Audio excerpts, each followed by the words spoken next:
be harmed, don't worry. It is just that we need to maintain a coordination amongst all of us. All right. So after finishing cache read write policies, the next topic with the memory is your memory miss penalty. Specifically talking about cache, the cache miss penalties. So we discussed that when we have memory hierarchy, we always have, I'll just draw it for you. So we always have cache followed by main memory followed by virtual memory. So my CPU, cache, main memory, and then virtual memory, right? Any address, I'm right now just talking about a physical address. Any address that has come, just a minute.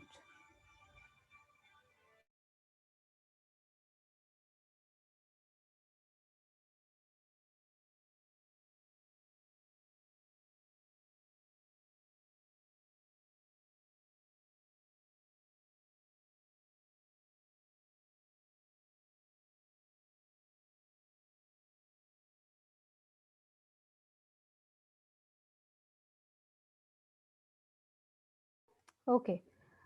So any address that has come from the processor as a physical address, so a physical address will first of all go to the first hierarchy level in the memory, which is cache. And since cache is a subset of all the data which is there in the main memory, and main memory is a subset of all the data which is there in the data and instructions, I should say, in the virtual memory, everything is not available in the cache. It is automatically updating itself on a miss. Now, uh, obviously, whenever a miss happens, whether it is a read miss or a write miss, certain clock cycles are wasted by the processor in accessing, right? Are you getting? Yes, ma'am.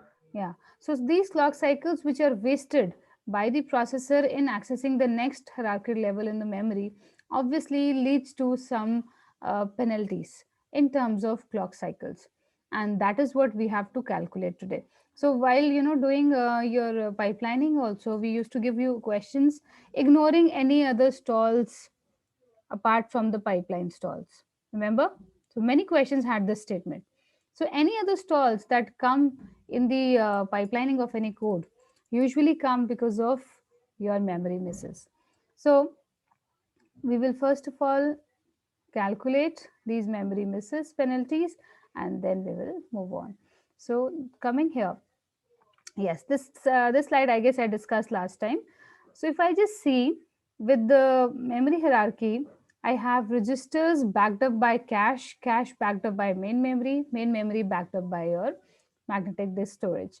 Now accordingly their sizes, registers are the smallest followed by cache, and then larger is the main memory, and highest is the secondary storage memory, which is the virtual memory.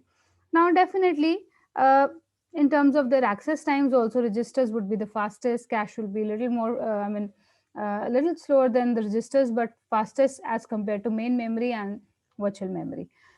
Now when we talk about going the address going to a higher level, definitely clock cycles are wasted by the processor in going to the next hierarchical level in the memory. I should not say higher level, this is hierarchical level. In terms of level, cache has the highest. So the next lower level, and in hierarchy, it is cache followed by main memory followed by the virtual memory. ठीक है, यहाँ तक clear है सबको? Yes, ma'am. Okay. Now, see, we just have to now see what is the memory miss penalty if such a situation arises.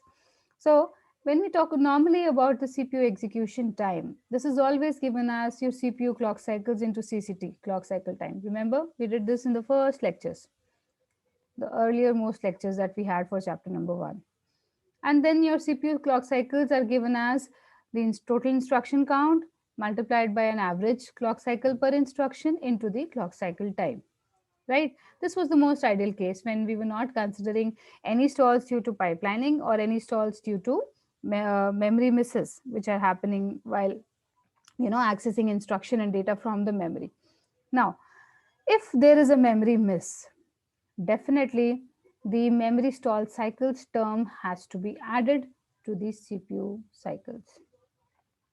Now, CPU cycles ideal plus the memory stall cycles multiplied by clock cycle time will give you the CPU execution time for a case of a memory miss. I hope that's clear. Yes, ma'am. Yeah. So for any code, I'll just draw it. So for any code, it is not all the instructions which are going to cause a memory miss. है ना? It will be only a part. So say this much of the entire code incurs a memory miss.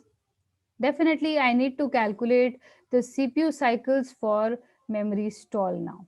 So memory, whenever I have memory misses, I need to calculate the respective CPU cycles for the same, and that is called as memory stall cycles. The term that we use is the memory stall cycles, right? Now, let us come to the next concept. Yeah. Now, when we talk about memory stall cycles, obviously this should be based upon the same formula. So it should be IC into CPI on an average. कितने instructions में memory miss हो रहा है और कितने clock cycles लग रहे हैं.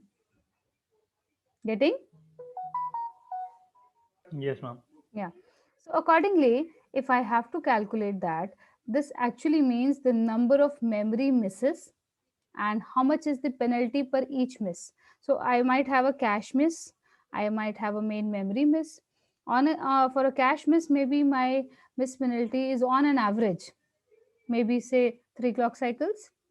And for a main memory miss, on an average, I have a miss penalty of say 20 clock cycles.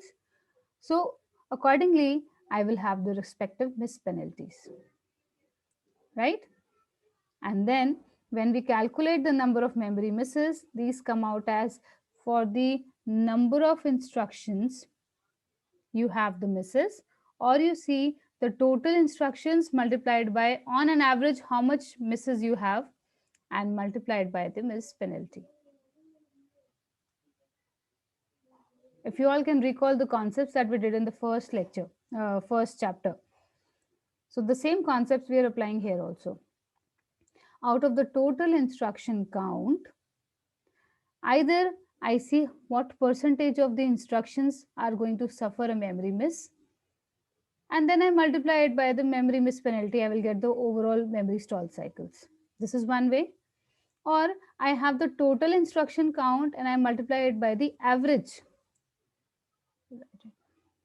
So I have the total IC and I multiply it by the average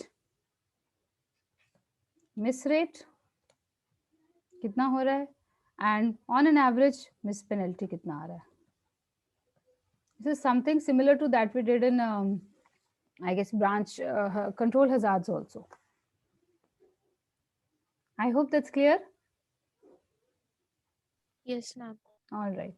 Now, so the number of memory misses turn out to be your instruction count into misses per instruction on an average and multiplied by your miss penalty. Either ways, we can also write it as instruction count into memory references per instruction into miss rate into miss penalty. तो total instruction count उसमें से कितना आपका memory reference हो रहा है और memory reference में सब थोड़ी miss होंगे, तो miss rate कितना है उसमें से, और अगर after all this how much is the penalty that is caused. So that will give you the total number of clock cycles which are wasted in having a memory miss. So this could be a cache miss, this could be a main memory miss also. Fine. And sometimes a virtual memory miss also happens. That is very rare, but it does happen. All right. So now if I substitute all these terms into the CPU execution time, I will have the total execution time as IC into CCT multiplied by a factor which is the CPI that the program was ideally taking, the average CPI, plus your memory references per instruction. So how many times memory is being referenced to, and out of that how many times there is a miss, so miss rate, and how much is the penalty per each miss, so miss penalty accordingly. यहाँ तक clear? Yes, ma'am. Yes, ma'am. Okay. It's the same formula that we did in chapter number 1, just that we are modifying it for memory misses right now. तो आपका ideally IC into CPI into CCT आना चाहिए. IC भी वही है, CCT भी वही है. क्या वेरी कर रहा है? Average CPI. Average CPI ideally 1 होता है. ठीक है, हर बार 1 नहीं आएगा, क्योंकि डिपेंड करेगा आपका प्रोग्राम पाइपलाइन होने के बाद ऑन एन एवरेज कितना सीपीआई ले रहा है. ठीक है, so whatever is that CPI added with your memory, the average CPI because of memory misses now, and that is what we are trying to calculate. Fine. And if I take this entire term IC into CPI, I call it as CPU clock cycles. Either can I calculate it by using the entire term, or I can just find how much is the overhead per the clock cycle per instruction, for the clock cycle per instruction. That is what we are doing, right? Okay. So therefore, the CPU execution time finally becomes IC into CPI execution, as I was saying, plus your memory stall cycles per instruction into CCT. So we have 2-3 alternatives that which are available to us. We will be using as and when required. जो जहाँ पे apply होगा वो हम use करेंगे. If it is clear till here, I can move on. Else anybody has a doubt can ask. It's very simple. We did all this in the first chapter also. Should I move on? Yes, ma'am. Yes, ma'am. Okay, just one thing before I move on. Your memory stall cycles can incorporate read misses as well as write misses. So accordingly, reads memory references per instruction can be a read, can be a write also. And it can be a read miss also, it can be a write miss also. So accordingly, when we have both the scenarios given to us in any question, we will have to incorporate both. Fine? Okay. Yeah, so let's do this question now. I'll just drop this off. All right. So the question says, I don't know, half of the screen gets occupied by all these things. Yeah. Now, the question says, assume we have a machine where the CPI is 2 when all memory accesses hit the cache. This is the ideal scenario which is given to us. So in case all the memory accesses are hit, and we are right now just talking about the cache, no other memory right now, fine? And all the memory accesses hit the cache, the average CPI is 2. This means if we find the CPU execution time here, it will be IC into 2 into CCT. Is that fine? Yes, ma'am. For the ideal case, yeah. Now it says the only data accesses are loads and stores. Now, out of the entire code, the data accesses obviously for a risk-based machine are loads and stores only. There is no other data access to the memory, right? So the only data the only data accesses where is it gone? Yeah, are the loads and the stores, and these total 40% of the instructions. So out of 100% of the code, 40% are load and stores, right? Next, if the miss penalty is 25 clock cycles and the miss rate is 2%, how much faster would the machine be in if all the instructions were cache hits? So just without just looking at the solution, can anyone tell me what is being asked? Ma'am, the speed up is asked like when there are cache speed up when there are no when there are all cache hits to the Yeah. speed up when there are memory misses due to load and store. Very good. So we've been given a scenario wherein all the memory accesses would not be hits, and if it will not be a hit, there will be some miss rate. How much is the miss rate? Is 2%, and some penalty is also given, and that is given as 25 clock cycles, right? And then we've been told that for as compared to an ideal scenario, how much slower the processor will go down, or how much faster will the processor be if there are no misses in the for the cache, right? So it says how much faster would the machine be if all the instructions were cache hits. We are told to find the speed up of an ideal machine as compared to a machine that incurs cache misses, right? So ये वाला part तो is very simple, we've done it. This we did orally only. The yeah, the lower part that talks about finding the CPU execution time in case of a memory miss now, as we just discussed. Your it will be I will just write it for you. So you have CPU execution time. Anyone will be for the case of a miss. Huh? IC Yeah. into s- CPI plus number of memory misses Mm-hmm. Okay.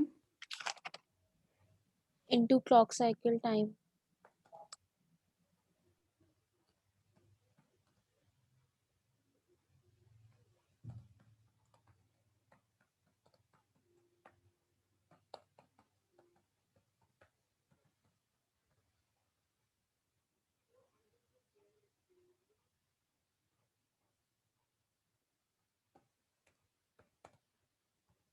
Very good. So the CPU execution time will be IC into CPI into CCT as usual. But now when we talk about, yeah, so when we talk about this new CPI, this has to have some overhead, and that overhead is because of the memory misses, right? One term which we have missed here is the, Miss Penny. yeah, miss penalty. Very good. Now, the overhead will be because of memory references. So now out of the total, how much is the miss rate? How much is the miss penalty? And actually, out of the total code, how many times are actually referring to the to the memory also? For the entire code, we are not referring to the memory, right?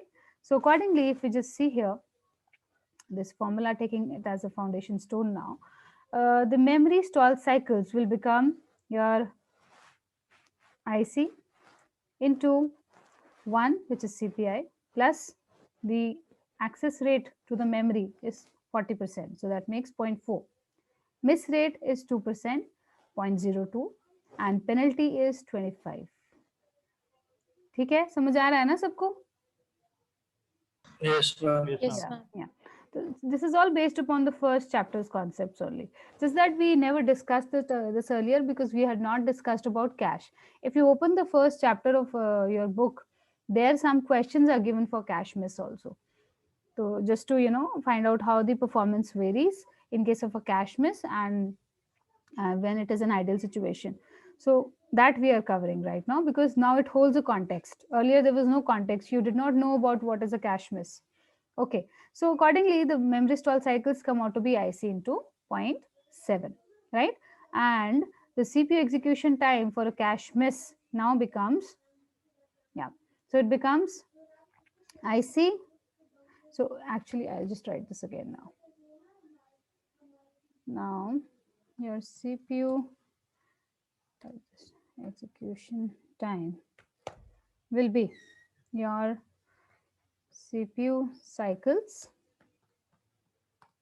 plus memory stall cycles into CCT. Is that clear?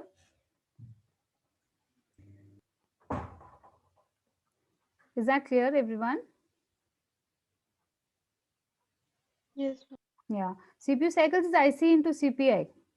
So it is the same, whatever we calculated. So if we just see the CPU cycles we calculated earlier was IC into 2. So IC into 2 plus overhead IC into zero point 0.7 that we just now calculated into your CCT, and that turns out to be 2.7 into IC into CCT. And if we just find the speed up, how much does it come out? कितना आएगा? Let me just see. Speed up of an ideal case. This comes out to be बोलो जल्दी. 12.35. 2.7 divided by 2. बाकी तो सब same ही है. 1.35. 1.2. 1.35 times faster. So a machine without any memory miss is 1.3 times faster than a machine that incurs cache misses. If this concept is clear, I can just move on. Anybody has any doubt till here? Speak up. There is no problem. If anybody has any doubt, you can just let me know. Okay. Ma'am यहाँ पे जो 1+0.4 वो कर रहा है वो क्यों कर रहा है? वो इसलिए करा है क्योंकि आइडियल सीपीआई हमेशा 1 होती है, ठीक है ना. So when we talk about the overhead, if you remember, how did we find out the overhead? It is 1, the CPI ideal 1 plus the overhead per instruction. Fine. So this ideal will always remain ideal even though the machine has an average CPI of 2. That is a separate case which is given Okay, to ma'am. us. But once we talk about the overhead, this is on a scale of 100. And when we take the fraction, if it is a 40%, we are converting to 0.4. This means we have to take on a scale of 1 now. Fine. And Okay. for that, the ideal CPI is always 1. So 1 plus 0.4. You can always ask, there is no problem.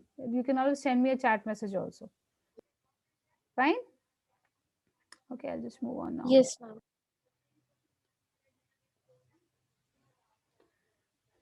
Yeah.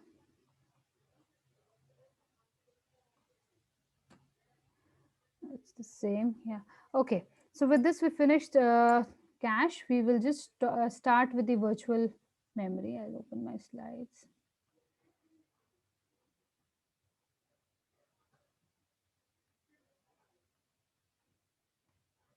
Yeah.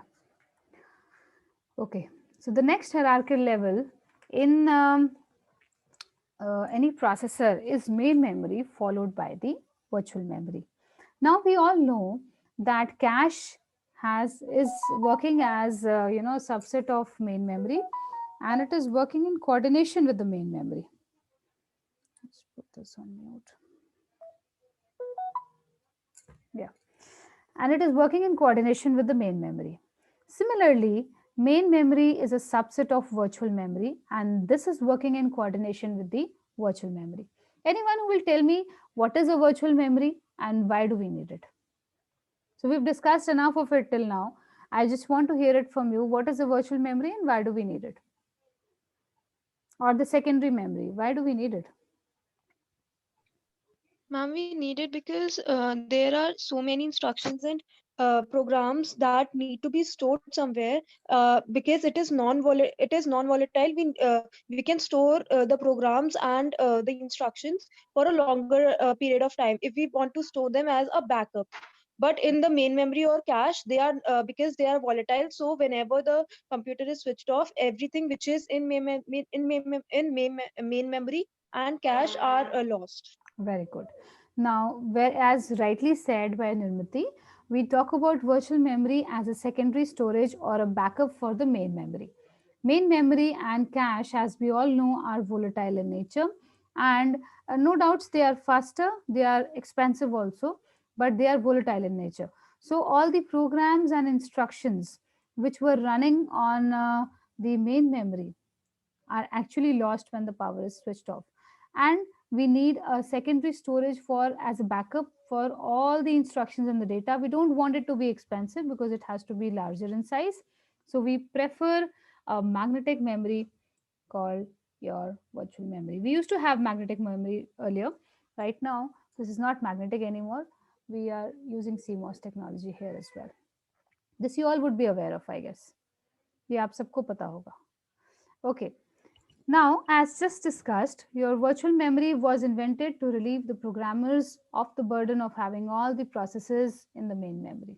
As I just said, so we cannot have everything in the main memory. We have a backup, and this backup is the secondary storage called virtual memory. And this automatically manages two levels of memory hierarchy, represented by the main memory and the secondary storage for as a backup for all programs and data. So I'll just draw it for you. समझ आता जाएगा साथ साथ. Can you see my screen? Yes, ma'am. Yes, ma'am. I just got a message that your screen sharing is paused. Don't know why. Okay, we'll just draw this. Yeah. Now See, our right now we are talking of main memory in context to the virtual memory, and then we will integrate the concept. So earlier we talked about cache in context to the main memory. Now we are talking about main memory in context to the virtual memory, right? So this is your main memory, and this is your virtual memory. Yeah, this is your virtual memory. Now, main memory acts as a subset for the virtual memory. All the instructions, programs, data, processes, everything is uh, stored into the virtual memory as a storehouse. Virtual memory acts as a storehouse to have all the data and instructions. This is definitely slower, but because we know it is a little cheaper, we want it to be very large in size, and that is why it is chosen as such. For speed enhancement, we have cache and main memory already. Now, this virtual memory uh, can be this also has smaller subparts the way we had in the cache. Just yeah. So this has smaller subparts, and these are called, what are these called? Anyone? Pages. Pages. Frames also, sometimes we call them as frames also. So not many texts refer to this as frames, but it is there in literature, or we call them as segments also, right? Now, when we talk about this virtual memory, this is broken into subparts, and these subparts can be fixed in size. If they are fixed in size, these are called pages, and if they are variable in size, these are called segments. Now, pages size can go from 4K up to 64K, right? And uh, the largest segment, which is variable, can go from 2 raised to the power 16 bytes up to 2 raised to the power 32 bytes, and the smallest segment can be 1 byte. So just to let you know that virtual memory is just a storehouse for all the instructions and data, and then this can have smaller subparts. The way we used to have smaller subparts called blocks in the cache, here we have smaller subparts called pages or frames or segments. So if we just talk about your book, this does not use the term frames, it just uses the term pages or segments. Okay? And we have the segments. Now, the pages are fixed in size. The maximum and minimum, the minimum and maximum sizes can be 4K up to 64K approximately. And these segments are variable in size. These can vary from 1 byte up to 2 raised to the power 32 bytes in size. So वो depend करता है process. Okay, one more thing. Who will tell me virtual memory is managed by what? By the hardware, by the software, by the operating system. Who manages the virtual memory? Operating system. Yeah, it is The operating system. yeah, it is the operating system that manages the working, coordination, breaking everything of the virtual memory into subparts. So it's the operating system which is responsible for all these jobs. Fine. Then it is the OS which takes care of the fact that pages or segments are required. Well, if we'll just discuss in the next slide that pages are definitely advantages. The complexity reduces if we have fixed size pages, and it is always preferable to use pages only. So therefore, wherever you will read it as a page. You will hardly refer to the term segments. But segments are used in some cases. So we should know about it. Okay. Now, uh, this I will just explain in the after I explain you the basic concept. So the last point remains, and just remind me if I miss it out. Yeah. So this is what I was talking about. Now, if I just see in a paging, whether it is code or data, it is of a fixed size. So if the page size is fixed to say 4K, in the virtual memory, all the pages will be of the same size. One process can have n number of pages, and each page will be 4K in size. Fine. And whether it is data also, the page size remains the same if I'm following the paging approach. Well, if I talk about the segmentation, depending upon the application, This is application specific. So the one segment could be larger, the other could be smaller, the third one could be more smaller, and the other one could be larger depending upon what is the ease of usage. Fine, getting? Are you all getting? Yes, ma'am. Yeah, it's a very simple concept. So in the virtual memory, we have smaller parts. These smaller parts are either called pages or called segments. Most of the times, if we have fixed size, sub parts, these are called pages. And if we have variable size parts, which depend upon the usage, these are called segments. Fine. And whether it is code or data, the page size remains the same. Segment size varies depending upon the application which is in use. Now, moving on. So when we talk about, comparison of paging and segmentation, the addressing which is required for a page is just one word per address. While for a segment, we might require two also. One segment and one offset is needed. And then uh, in paging, the programmer is not visible. The paging is actually, the addressing is invisible to the application programmer. And while if I talk about segmentation, it might be visible to the application programmer. For a replacement of a block, here all blocks are of same size, so not much of a problem. While if I talk about a segment, it is hard. If I have to uh, okay, anyone who will tell me how does the virtual memory operate in coordination with the main memory? So I have switched off the power and switched on the power onto my system. My system has a memory hierarchy. All RISC-based system nowadays have a cache followed by main memory followed by virtual memory. In the first go, even cache and virtual memory both are empty. It's volatile. And then a miss, cache miss, and then a main memory miss happens, and the address goes to the virtual memory. Fine. From the virtual memory, it opens a respective application. Then what should happen? Ma'am, that part of the virtual memory is then copied to the main memory, and the part which is required by the CPU is then copied to the cache, so that whenever the CPU asks for the same thing, so it doesn't incur a cache miss or a main memory miss. Absolutely right and very correct. So when we talk about this coordination, whatever data and instructions are taken up from the virtual memory and now copied onto the which are taken from the virtual memory are copied to the main memory as well as to the cache, so that next time there is no miss. And for that, if we have fixed size blocks, there is no problem. You can place the block anywhere in the main memory as well as in the cache. While if it is a variable size block, you will have to look for that size. See, you cannot put everything everywhere if it is a variable size segment, right? Getting? So this is hard to implement. And definitely when we use of memory efficiency, there is internal fragmentation for a page uh, and external fragmentation for a segment. This means unused pieces of main memory are still left.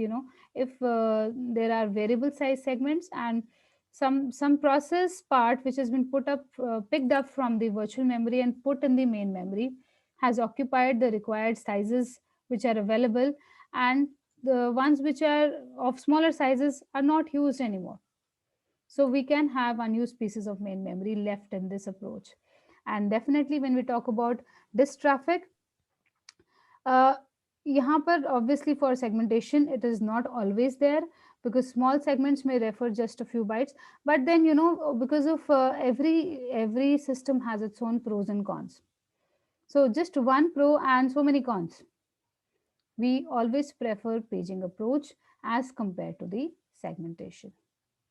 Till here is clear, everyone? Yes, ma'am. All right. Now, when we talk about the addressing part now, okay, before I move on to the operation, I would just like to tell you how the addressing takes place. Now, see, when any, I'll again have to draw the diagram. Just take a minute.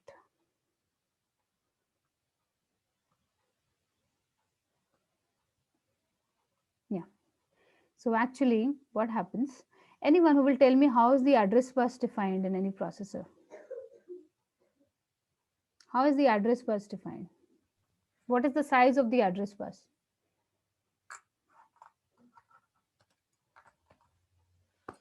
How do we define the size of the address bus of any processor? I discussed this in my first chapter lectures.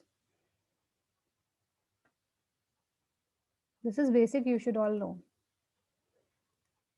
If I have a 16-bit address bus, what do I refer to by that? It means the address bus size will be 2 raised to power 16. This means the addresses can be 2 raised to the power 16. Not Yeah, the total number addresses. of addresses Yeah, that can be. absolutely. And that actually means what addresses am I talking about?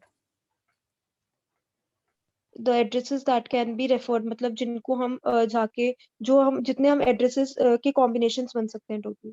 मतलब वो किसका address है, यही पूछ रही हूँ। CPU, CPU का main memory, मतलब memory हाँ, references के लिए. मेमोरी का एड्रेस है ना। अब जो आपका एड्रेस बस का साइज होता है वो डिपेंड करता है कितनी मैक्सिमम मेमोरी साइज आपका सीपीयू रेफर कर सकता है। This is what it means for a 16-bit address bus it can refer up to 2 raised to the power 16 locations. For a 32-bit address bus it can refer to 2 raised to the power 32 locations. For maybe 34-bit address bus, the processor can refer to 2 raised to the power 34 memory locations. And this is the highest memory size which is available with the processor. I hope you all know that. जितना maximum possible है. अब maximum वाला कौन सा है? Cash है, main memory है या वर्चुअल मेमोरी है? virtual memory. बिल्कुल वर्चुअल मेमोरी है. So the main address that comes from the processor is always a virtual address first of all. ठीक है? And this depends upon the maximum virtual memory that is available with the processor. Done? Yes, ma'am. Yes, ma'am. Yes, ma'am. Now, see, a virtual address cannot access a main memory. Main memory is smaller in size, right? So this virtual address translation takes place before even it goes to the cache. This is what I was telling you, that it will integrate the concepts. So the address translation takes place here. We will discuss all the details in the coming lectures, but just to give you an overview of how it is happening. So from a virtual address, actually an address translation takes place for a physical address now. Fine. So this is translated to a physical address. Yeah. So a physical address, and then this physical address accesses the cache and the main memory. And if there is a miss, then it goes to the virtual memory with the virtual address. Fine? I hope that's clear. Yes, ma'am. Ma'am, जो जैसे जो CPU से address आता है, that is the physical address. अब तक आपको यही बताया गया था कि जो सीपीयू से एड्रेस आता है वो फिजिकल एड्रेस है, क्योंकि अभी तक हमने वर्चुअल मेमोरी का कॉन्सेप्ट नहीं पढ़ा था और मैंने आपको कहा था कि हम इंटीग्रेट करेंगे सारे कॉन्सेप्ट्स, है ना? Yes. तो आपको इसीलिए नहीं बताया गया था, आप कंफ्यूज हो जाते हैं. When we talk about only cache and main memory, we just talk about physical address which is with respect to the main memory size. Fine? Yes, ma'am. But actually main memory is a subset of the virtual memory. तो अगर आपको कहा गया है कि processor के पास 34-bit address bus है, मतलब वो maximum size of the virtual memory दिया गया है. If Yes, ma'am. the question, or if anywhere it is mentioned that the physical memory size is say 16-bit, that refers to the physical Main address. memory. That refers to the main memory and the physical address size. So So, ma'am, obviously, पहले जो CPU से आता है, that is virtual address, बिल्कुल, and that is translated to physical address. yes, And if the that address is gone to मतलब cache and main memory, yes, and if there is a miss, so the virtual address is gone to the virtual memory. yes, this is what happens. And this also happens through a process. ऐसा नहीं है कि अब ये छोड़ दिया और वो उठा लिया. There is a Yes. process of address translation that takes place, and we will discuss everything in detail one by one. So I just wanted to, let you know the concept first, and then we can move on how it is done. Right? So uh, the address translation at the very first go happens before even the address arrives to the cache, and this is from virtual address to a physical address, and this physical address accesses the cache or the main memory, and then the respective data, if it is picked up from there, it's fine. Else the address translation allows the virtual address to go to the virtual memory. Data is picked up from there by dividing the virtual address into a, I'll just write it down. So you have a virtual page number and a page offset. ठीक है? Yes, ma'am. Okay, just a minute.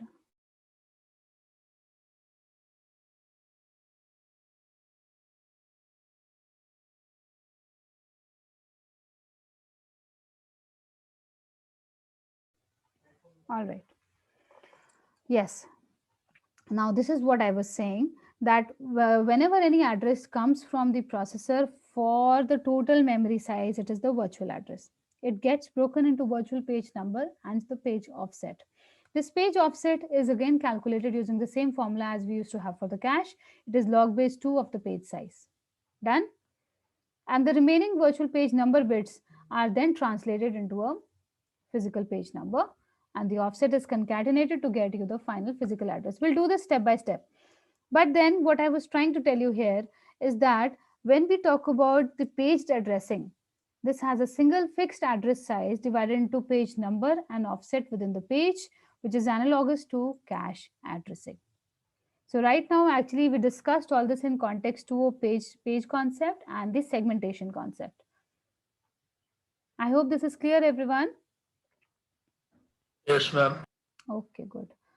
So I'll just move on now.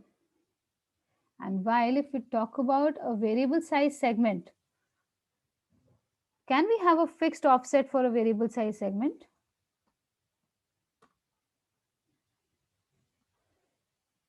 A single address does not work for a segmented address. The variable size of the segment requires one word for a segment number and one word for an offset within the segment for a total of 2 words of the address. If that is clear, it's fine, or I'll brush up again in a minute. Okay, so we have the CPU sending any address to the memory for a read or a write operation. If the address is coming on the address bus, it is by default meant for the total memory size, which is the highest memory size, which is the virtual memory. And suppose it is 34-bit, the address bus is 34-bit. It refers to 2 raised to power 34 locations, which is the maximum memory size of the virtual memory right now. Fine. This virtual address has to go to the hierarchical level first, which is cache. A virtual address cannot access the cache because cache works on physical address. So an address translation takes place just before the address goes to the cache from a virtual to a physical address. Done? Yes, ma'am. Okay. This address translation happens after the address is broken into a virtual page number and the offset. And this offset is again given as log base 2 of the page size, which is in the virtual memory. So virtual memory is a secondary storage or a backup for the main memory, and all the programs, instruction, data, processes, everything is there in the virtual memory. Whenever we click on the shortcuts, we actually allow the entire process to open from the main backup, and a subcopy of it is created from the virtual memory to the main memory, because main memory is much faster. And then this address translation plays a very important role in bringing a part of that process from the virtual memory to the main memory. ठीक है? ज़्यादा confusing हो रहा है? You can tell me, there is no problem, I'll just modify my way of telling. Is it confusing? Yes, ma'am, like that one. Ma'am last वाला थोड़ा सा confusion हो गया था. अच्छा ठहरो. So after every 1 minute, I have to draw. Actually, this is a big problem. Yeah.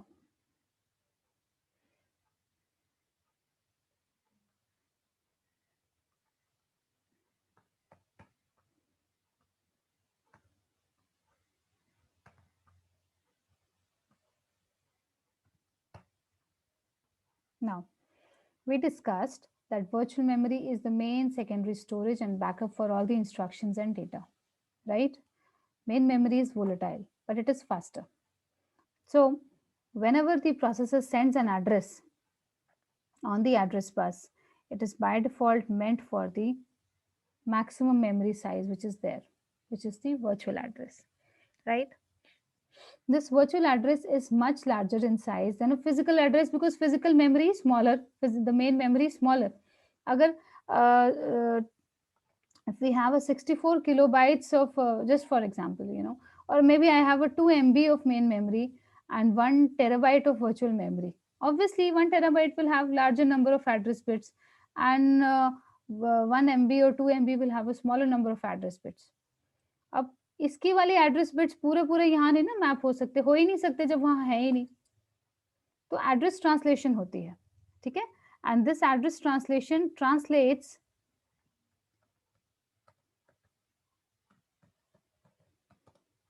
from virtual memory, virtual address to a physical address, ठीक है, ये कैसे होती है हम आने वाले टाइम में पढ़ेंगे.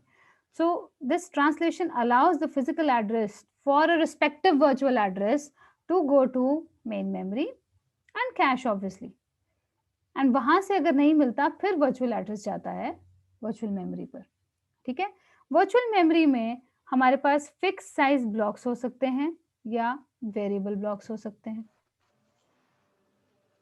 जो फिक्स साइज के होते हैं which is from 4K to 64K maximum, जो उसका साइज पॉसिबल है, that is called as a page, fine. And if it is variable size segment,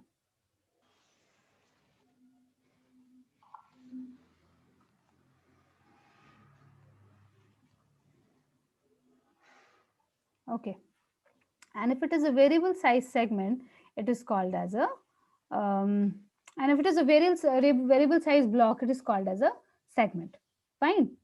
Now if it is I'm having a chat message. Oh, I'm so sorry, I did not realize. That is why some other teacher joined, no? Oh, chalo, we will discuss all this in the Tuesday's lecture now. All right.